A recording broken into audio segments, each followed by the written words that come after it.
हरे कृष्णा. प्रेक्षक हो, आपले गीता जीवनीमध्ये स्वागत आहे. भगवद्गीता जशी आहे तशी, अध्याय 2, श्लोक क्रमांक 39, भाग 1. येषां ते विहिताः सांख्ये बुद्धिर्योगे त्विमां शृणु बुद्ध्या युक्तो यया पार्थ कर्मबंधं प्रहास्यसि. भाषांतर. आत्तापर्यंत या ज्ञानाची पृथक्करणात्मक माहिती मी तुला सांगितली आहे.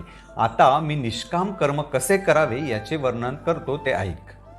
हे पार्था, जर तू या ज्ञानाच्या आधारे कार्य केलेस तर कर्मबंधनातून मुक्त होऊ शकशील. तर प्रेक्षक हो, आपण मागील भागात पाहिलं की भगवंत अर्जुनाला सांगतात की कमीत कमी तू कर्तव्य बुद्धीने तरी युद्ध कर.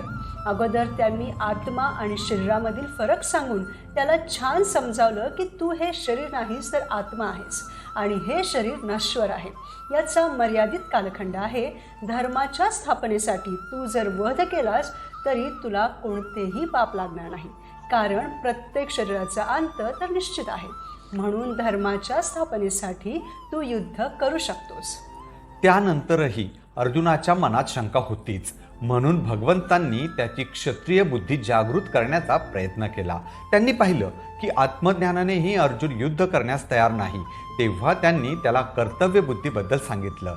त्याला क्षत्रियांचे काय कर्तव्य आहेत आणि त्याने काय केले पाहिजे याबद्दल छान समजावून सांगितलं. तरीही अर्जुन अजूनही पूर्णपणे संतुष्ट झालेला नाही. म्हणून भगवंत त्याला सांगतात की ठीक आहे, तू फक्त युद्ध समजून तरी युद्ध कर. सुख दुःख, लाभ हानी, जय पराजय यांची चिंता करू नकोस. फक्त माझी इच्छा आहे म्हणून तू युद्ध कर. गुरूंचा आदेश समजून हे युद्ध कर.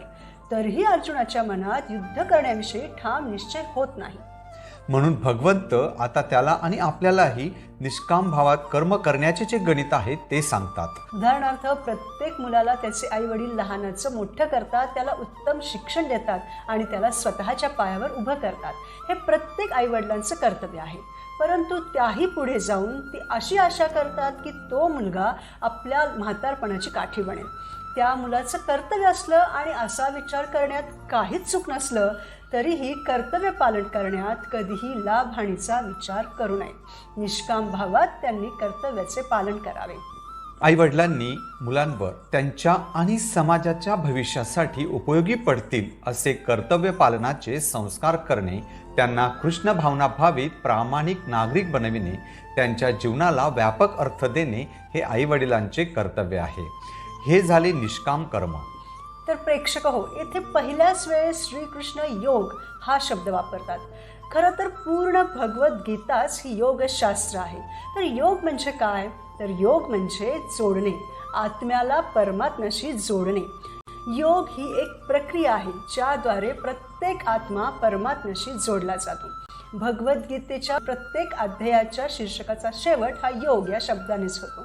जसे अर्जुन विषाद योग, सांख्ययोग, कर्मयोग, ज्ञानयोग इत्यादी. म्हणजे काय? तर आपण प्रत्येक अध्यायाद्वारे भगवंतांशी जोडले जातो. येथे खूप प्रकारच्या प्रक्रिया दिलेल्या आहेत. त्यातील सर्वात सोयीस्कर उत्तम प्रक्रिया म्हणजे सर्व गोष्टींना एकत्रित करून त्याद्वारे भगवंतांशी जोडणे म्हणजे भक्ती योग होय, म्हणजेच भक्तिमय सेवा.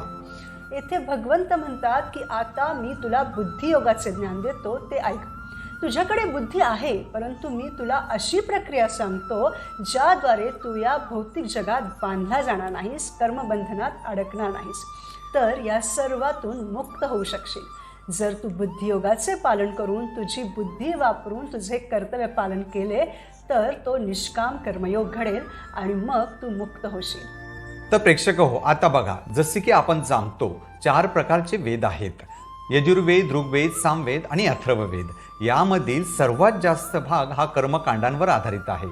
जर कुणाला काही इंद्रिय तृप्ती करून घ्यायची आहे, तर उदाहरणार्थ कुणाला पुत्रप्राप्ती हवी असेल, कुणाला विवाह करायचा असेल, कुणाला खूप समृद्धशाली व्हायचं असेल, कुणाला संकटमुक्त व्हायचं असेल, कुणाला छान आरोग्य हवे असेल, वगैरे वगैरे वगैरे. तर जे काही आपण प्राप्त करू इच्छितो ते सर्व प्राप्त करण्यासाठी वेदांमध्ये असे काही विभाग आहेत ज्या गोष्टी प्रमाणित आहेत त्या करायला सांगतात. आणि जर एखाद्याने ती कर्मकांडे व्यवस्थित पार पाडली तर तो विशिष्ट गोष्टी प्राप्त करू शकतो. या सर्व रूढी परंपरात काहीतरी फळ प्राप्त करण्यासाठी केल्या जातात. उदाहरणार्थ सत्यनारायणची पूजा, होम हवन, यज्ञयाग, दान धर्म इत्यादी, जे फक्त स्वतःच्या संतुष्टीसाठी केले जाते. परंतु यामध्ये तोटा हा आहे की या गोष्टी मनुष्याला या भौतिक जगात बांधून ठेवतात. जर मनुष्याने पार पाडलेल्या कर्मकांडांचे फळ चांगले असेल तर तो पुण्य कमावतो, जर त्याचे फळ वाईट असेल तर तो पाप कमावतो. पुण्य असो किंवा पाप, त्याची फळे भोगण्यासाठी पुन्हा पुन्हा जन्म घ्यावा लागतो. जर कोणी पुण्य संचय केला तर त्याचं फळ भोगण्यासाठी तो स्वर्गलोकात जातो, आणि जर कोणी पापकर्मे केली तर त्याची फळे भोगण्यासाठी तो नरकात जातो. म्हणून जन्ममृत्यूच्या चक्रात अडकणे हे बुद्धिमत्तापूर्वक कर्म नव्हे. परंतु कोणताही बुद्धिमान मनुष्य या जन्ममृत्यूच्या चक्रात अडकू इच्छित नाही. या कर्मकांडांच्या विरुद्ध आहे कर्मयोग, म्हणजे कर्मे करणे, परंतु ती स्वतःच्या इंद्रिय तृप्तीसाठी, स्वतःच्या संतुष्टीसाठी, भोगासाठी आणि या भौतिक जगात अडकण्यासाठी नव्हे, तर योगासाठी, म्हणजे स्वतःला भगवंतांशी जोडण्यासाठी करणे. तर कर्मकांड हे स्वतः भोग घेण्यासाठी आहे, तर कर्मयोग हे शास्त्रांच्या निर्देशानुसार भगवंतांशी जोडण्यासाठी, योगासाठी आहेत. कर्मकांडांमध्ये मनुष्य स्वतः भोगता असतो, तर कर्मयोगामध्ये भगवंत श्रीकृष्ण भोगता असतात. कर्मकांडाने मनुष्य भौतिक जगतात अडकून पडतो, तर कर्मयोगाने तो मुक्त होतो. बुद्धियोग म्हणजे एक प्रकारे भक्तियोगच आहे. बुद्धियोगालाच भक्तियोग आणि भक्तियोगालाच निष्काम कर्मयोग म्हटले जाते. तर या पुढील श्लोकांमध्ये निष्काम कर्मयोगाबद्दल भगवंत चर्चा करणार आहेत. म्हणजेच बुद्धियोग किंवा निष्काम कर्मयोग जेव्हा परिपक्व अवस्थेत पोहोचतात तेव्हा तो भक्तियोग घडतो. निष्काम कर्मयोग दोन प्रकारचे असतात. एक असतो प्रत्यक्ष निष्काम कर्मयोग, म्हणजेच निष्काम भावात भगवंतांची सेवा करणे. तर दुसरा असतो अप्रत्यक्ष निष्काम कर्मयोग, म्हणजेच धर्मपालन करणे. पूर्वीच्या युगांमध्ये अगोदर निष्काम कर्मयोग, ध्यानयोग, मग ज्ञानयोग आणि त्यानंतर भक्तियोगात प्रवेश करीत असत. परंतु या कलियुगात प्रत्येकाकडेच वेळ कमी असल्यामुळे भागवतम सांगते की भगवंतांचे नाम घ्या आणि सरळ भक्तियोगात प्रवेश करा. म्हणून भगवद्गीतेमध्ये सर्व प्रकारच्या योगांना भक्तियोगाच्या चष्म्यातूनच प्रस्तुत केलेले आहे. या चष्म्याने आपण भगवद्गीता वाचल्यास, समजून घेतल्यास कलियुगामध्ये कर्मयोग, ध्यानयोग, ज्ञानयोग हे कसे अवलंबायचे हे समजते. परंतु अर्जुन मात्र येथे धर्माबद्दल बोलत नाही, तर त्याच्या इंद्रिय तृप्तीबद्दल बोलतो आहे. युद्धाला नकार देतो आहे. तो स्वतःच्या दुःखाबद्दल विचारग्रस्त आहे, कर्मबंधनात अडकला आहे. परंतु भगवंत येथे त्याला कर्मबंधनातून सुटण्यासाठी निष्काम कर्मयोग करण्यास सांगतात.